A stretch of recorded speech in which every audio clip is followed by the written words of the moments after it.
अस्सलामु अलैकुम वरहमतुल्लाहि वबरकातुहू। आऊज़ु बिल्लाहि मिनश्शैतानिर्रजीम।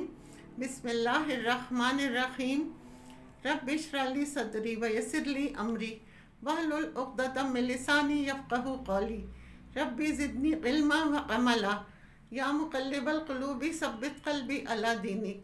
या रब्बि लकल हम्दु कमा यंबग़ी लिजलालि वजहिका व अज़ीमि सुल्तानिक। हम पढ़ रहे हैं सूरह अल-बक़रा का तर्जुमा और तफसीर। आज की आयत नंबर 30, उसका तर्जुमा और उसकी तफसीर पढ़ेंगे।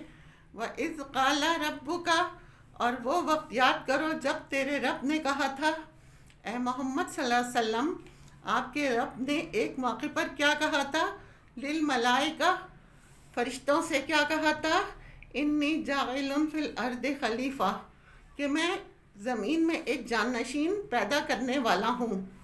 जाननशीन किस मायने में है? इंसानों से पहले जो मखलूक थी यहाँ पर, उन्होंने ज़मीन पर तरह तरह का फसाद किया। इसके बाद एक और मखलूक को इस ज़मीन पर बसाने वाला हूँ, उनके बाद लाने वाला हूँ। ज़मीन को उनके ज़रिए यानी इंसानों के ज़रिए आबाद करने वाला हूँ। खलीफा के यहाँ मायने इक़्तिदार के कॉन्टेक्स्ट में आता है। बाज़ ने इससे मुराद वो लिया है, आदम अलैहिस्सलाम को ज़मीन में कोई हुक्मरान बनाकर नहीं भेजा जा रहा था, वो आकर कोई हुकूमत नहीं कायम करने वाले थे। इसलिए यहाँ खलीफा से मुराद वो ख़ास टर्म खलीफा की नहीं है, बल्कि इससे मुराद ज़मीन की आबादकारी की तरफ इशारा है कि ज़मीन पर इंसान की आमद है और इसके बाख्तियार होने की तरफ इशारा है। आप देखिए कि खलीफा के पास इख्तियार भी होता है, तो यहाँ पर खलीफा का लफ्ज़ इंसान बाख्तियार होने की तरफ इशारा कर रहा है कि ज़मीन पर एक ऐसी मखलूक पैदा करने वाला हूँ जो बाख्तियार होगी, और वो जब मरेगा तो उसके बाद उसकी औलाद आएगी, फिर उसकी औलाद। बेसिकली खलीफा के दो मायने हैं।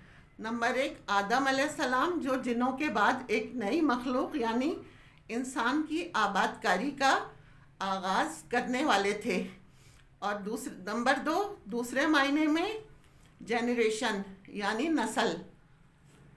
और इंसानों से पहले ज़मीन पर मखलूक थी या नहीं, इसकी दलील क्या है? ख़ुद कुरान मजीद की एक आयत, और वो है आयत सूरह हिज्र की आयत नंबर 27।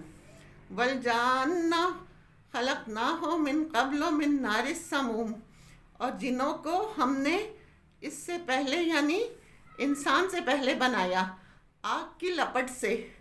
कालू, उन्होंने कहा, किन्होंने? फरिश्तों ने।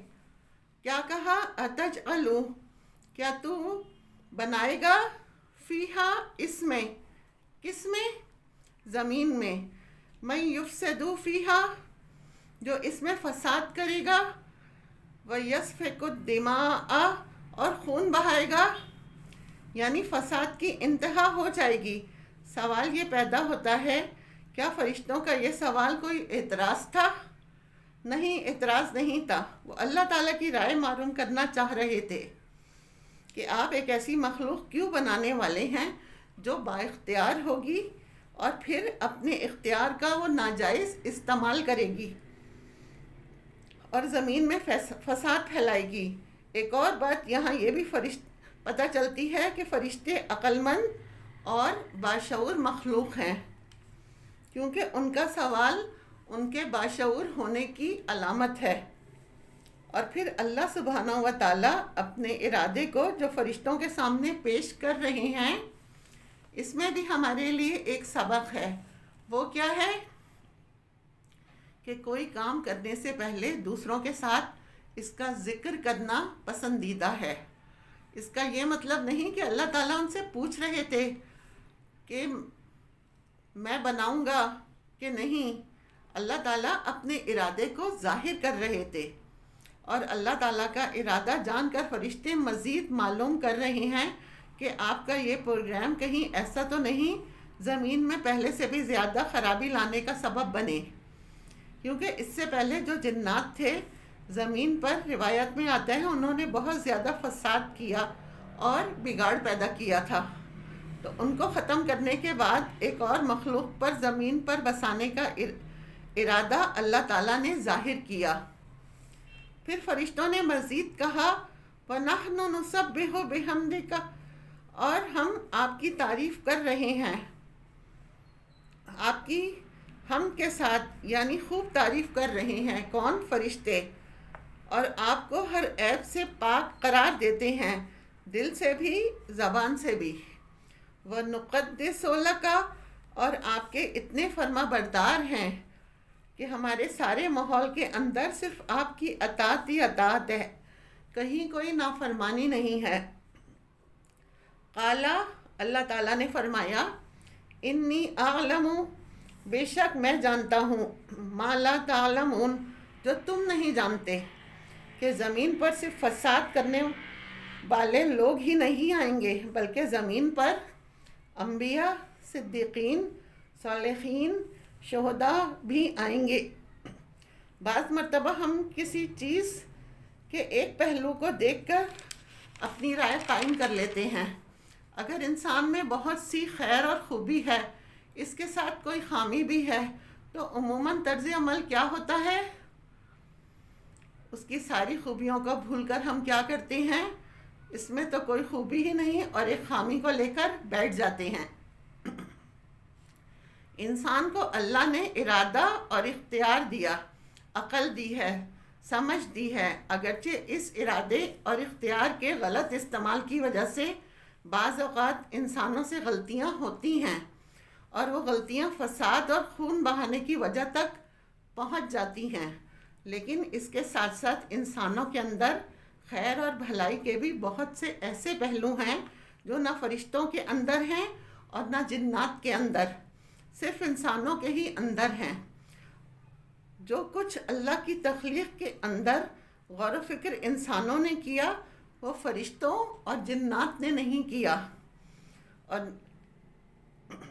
نیکی کی جو اعلیٰ ترین مثالیں قائم کی انسانوں نے، تو اس لیے اللہ تعالیٰ نے کیا فرمایا؟ جو میں جانتا ہوں وہ تم نہیں جانتے۔ مثلاً اگر آپ کو کوئی پھل کھانا چاہتے ہیں تو اس کے لیے آپ کو درخت اگانا ہوگا۔ اگر آپ درخت اگاتے ہیں تو پورے درخت کے مقابلے میں کتنے پھل ہوتے ہیں؟ اس میں کم ہوتے ہیں، اس میں اتنی لکڑی اور پتے ہوتے ہیں۔ پھل تو کم ہوتے ہیں، لیکن تھوڑے پھل کے لیے آپ کو پتے اور لکڑی یہ برداشت کرنا ہوتا ہے۔ اسی طرح بعض اوقات کسی چیز کے اندر خیر کا پہلو کم ہوتا ہے، لیکن وہ اتنا قیمتی، وہ اتنا اچھا ہوتا ہے کہ اس کی وجہ سے باقی غیر ضروری کو بھی برداشت کر لیا جاتا ہے۔ تو دنیا میں انسانوں نے بھی فساد کیا، لیکن اسی دنیا کے اندر انسانوں کی اعلیٰ ترین اقسام بھی آئیں، جن کے لیے اللہ نے ماسٹر پیس یعنی جنت بنائی ہے۔ اور انسان بعض اوقات ایسا کیوں کرتا ہے؟ اس لیے کہ اسے آزادی ہے، اختیار ہے۔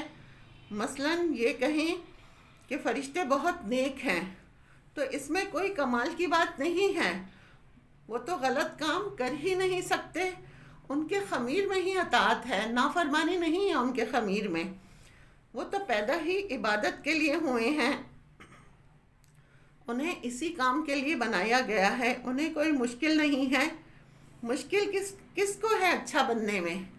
انسان کو، جس کے ساتھ اس کا نفس بھی ہے، جس کے ساتھ شیطان بھی ہے۔ تو جب کوئی انسان شیطان کے ہوتے ہوئے، نفس کے ہوتے ہوئے، بہت سی خرابیوں کے ہوتے ہوئے اچھا بن جاتا ہے، اچھے کام کرتا ہے، اپنی نیت کو اللہ کے لیے خالص کر لیتا ہے، اللہ کی عبادت اور اطاعت میں اپنے آپ کو لگا دیتا ہے، ایسا انسان اس کائنات کی چیز سے زیادہ قیمتی اور وزنی ہے۔ تو اس لیے اللہ نے کیا فرمایا؟ انی اعلم ما لا تعلمون، جو میں جانتا ہوں وہ تم نہیں جانتے۔ کیا کہ اس زمین پر صرف فساد اور خون بہا ہی نہیں ہوگا، بلکہ اس زمین پر بہت اچھے اچھے کام بھی ہوں گے۔ اور انسانی تاریخ میں یہ سب دلائل موجود ہیں۔ وآخر دعوانا الحمد للہ رب العالمین.